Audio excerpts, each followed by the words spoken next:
안녕하십니까. 2024년 4월 1일 최병무의 팩트 시작하겠습니다.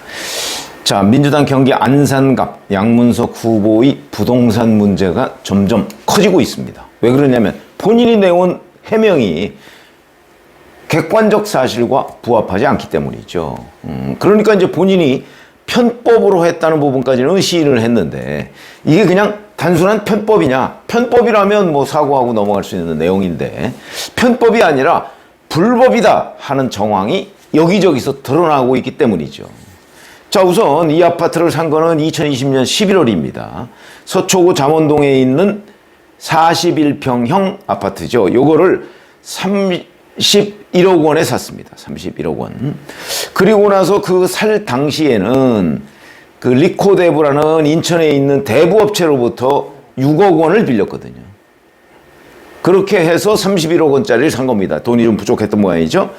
그리고 나서 2021년 다음 해 4월에 11억 원의 사업자 대출을 수성새마을금고로 받습니다.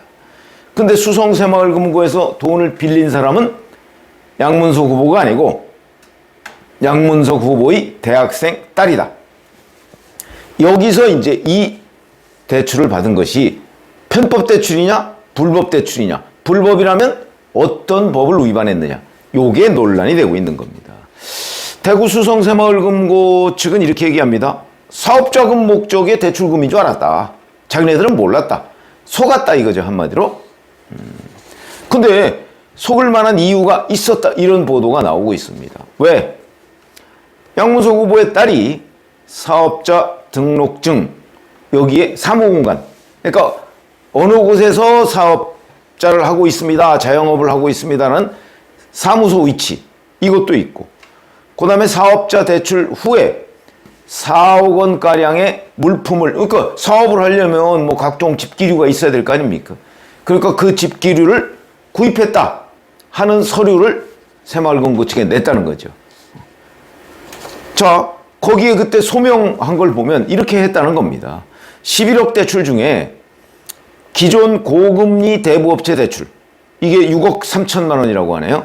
아까 제가 말씀드린 리코대부라는 곳으로부터 이걸 갚고 나머지 금액을 물품 구입에 썼다, 뭐 아마 이런 식으로 그 증빙 서류를 제출한 걸로 보인다. 이게 왜 그러냐면 사업자 대출을 받으면 3개월 내에 자, 이 돈이 실제 사업을 영위하는 데 쓰였는지 안 쓰였는지에 대해서 증명을 해야 대출금이 회수되지가 않는다고 하거든요. 그러니까 양문석 후보는 2021년 4월에 11억 원을 대출받고 그로부터 3개월도 안 지나서 자, 우리가 이만 저만 한 거를 이제 뭐 고금리 대출 그거 우선 갚고 그 다음에 나머지 돈은 사업자 자영업을 하기 위해서 내 딸이 이만저만한 4억 원어치의 집기 뭐 이런 것들을 샀습니다 라고 수성새마을금고에 설명을 했고, 수성새마을금고는 그걸 그냥 믿고 사업 대출 자금을 회수하지 않고 그대로 유지하고 있었다. 요렇게 이제 팩트로서 정리가 될 수 있는 대목입니다. 자, 그러면 이 과정에 불법이 있느냐 없느냐는 게 중요한 대목이 되겠죠.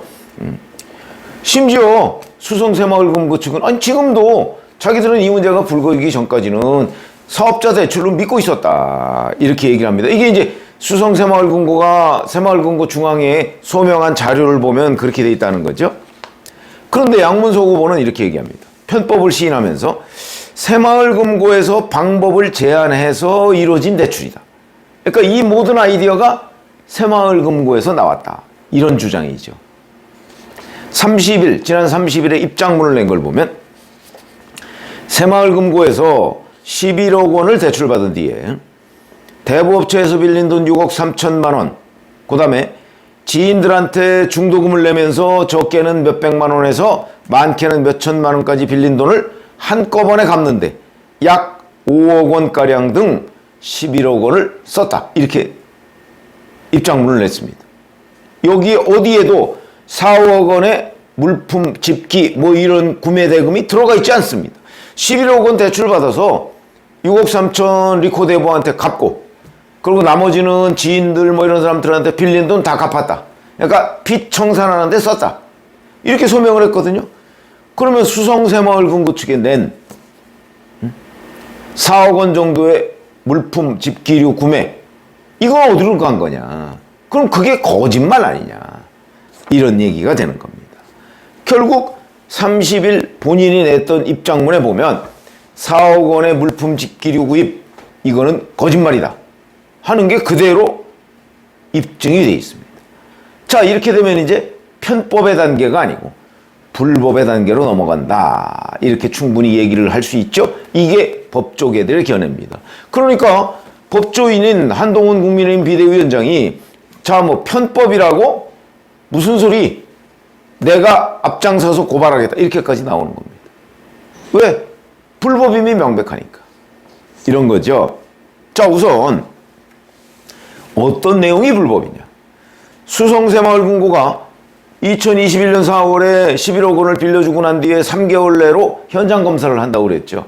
그 현장 검사 과정에서 4억 원의 물품 구입비 같은 것을 수성새마을금고에 냈을 테니까, 이 냈을 때 첫 번째, 그건 실제 물품 구입이 없었던 거 아닙니까?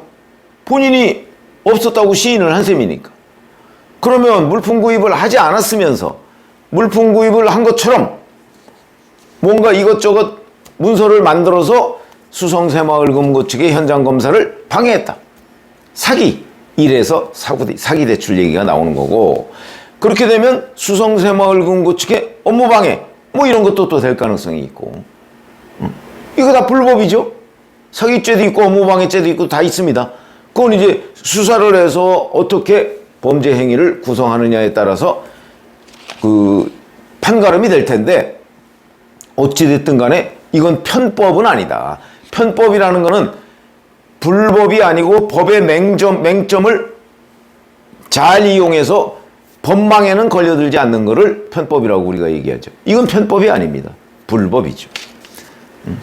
이 얘기는 오늘부터, 오늘이 4월 1일이죠. 오늘부터 수성새마을금고가 현장 검사를 또 한다니까, 현장 검사를 해서 아마 뭐 또 시간을 끌고 4월 10일까지 시간을 끌지는 모르겠으나, 글쎄 그거 뭐 시간 끌 이유가 있을까요? 그 자기들이 받아놓은 자료 가지고 현장에 가서 확인하면 몇 시간이면 될 겁니다. 뭐 그렇게 되면 확인하고 고발을 할 가능성이 대단히 높은데, 고발하면 뭐 그냥 4월 10일 총선은 지나가는 거죠. 그랬을 때 안산갑에서 과연 당선될 수 있을 것인가? 안산갑의 현재 분위기나 뭐 어떤 민주당의 초우세 지역 뭐 이런 것들을 감안하면 아마 그럼에도 불구하고 안산갑에서 당선은 될 수 있을 것이다. 뭐 이렇게 지금 전망이 되고, 근데 여기서 또 우선 4억 원의 물품 구입이 허위일 가능성이 대단히 높은데, 그러면 도대체 어디서 그 영수증이니 뭐 물품 구입 증빙 서류 이런 거를 만들어다가 수성새마을금고에 냈을까? 엉뚱하게 어떤 다른 데로부터 세금 계산서를 끊었을 가능성, 아예 조작을 했을 가능성, 이렇게 염두에 둘 수 있죠. 그렇다면 만약에 그 양문석 후보 딸이 제3자가 발행한 세금 계산서, 이걸 허위로 꾸며서 수성새마을금고에 냈다고 한다면 이게 사문서 위조죠. 사문서 위조. 그렇게 처벌을 받을 수가 있죠. 왜냐하면 2021년 4월에 대출을 받고 6개월 뒤인 10월에 양문석 후보의 딸은 캐나다로 어학연수를 갑니다. 그러니까 뭐 자영업을 안 한 거는 틀림없는 사실이다. 그런데 4억 원의 물품을 구입했다? 그게 가짜라면, 가짜로 만들었다면 구입비를, 그렇다면 사문서 위조죄가 된다.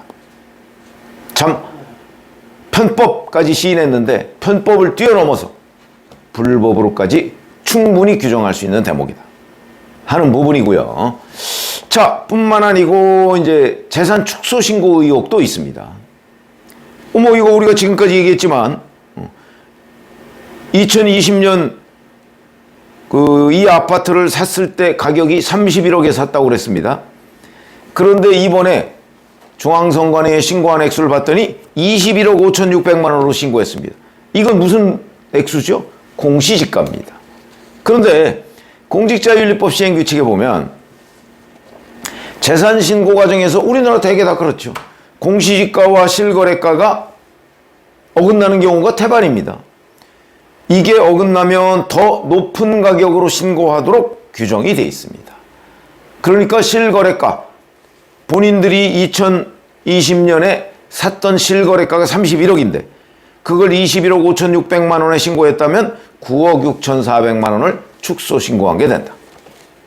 뿐만 아니고 이건 공직자윤리법 시행규칙이니까 뭐 그렇다 쳐도 공직선거법, 지금 출마해 있는 상태 아닙니까? 선거법을 보면 250조에 당선되거나 당선되게 할 목적으로 후보자에게 유리하도록 재산을 허위 신고하는 경우 이걸 금지하도록 하고 있습니다. 실제 이런 똑같은 케이스로 벌금 100만 원을 받아가지고 당선 무효에 이른 전직구청장이 있습니다. 그렇다면 재산 축소 신고로 양문석 후보도 설령 4월 10일에 당선이 되더라도 공직선거법 위반 고발이 들어가면 그 문제로 선거법은 원래 6개월 내에 기소 여부를 결정하게 돼 있거든요. 가능성이 대단히 높죠. 9억 이상을 축소 신고했기 때문에 이 문제도 또 안고 있다. 자, 이런 본인의 불법적인 사기대출 의혹, 그 다음에 두 번째 재산 축소 신고로 공직선거법 위반 의혹, 이 두 가지를 받고 있고 이 두 가지를 본인이 해명을 하고 있는데 그 해명이 여의치가 않다. 그런데 경기 안산갑 유권자들은 이런 양문석 후보를 과연 찍을 것인가? 이런 부분이 이제 주목이 되죠. 뭐 많이 널리 알리면 뭐 안 찍을 수도 있을 텐데. 그러나 그렇지 않았을 경우에는 결국 법률적인 단계로 넘어갈 수밖에 없을 것이다. 이렇게 말씀을 드립니다. 고맙습니다.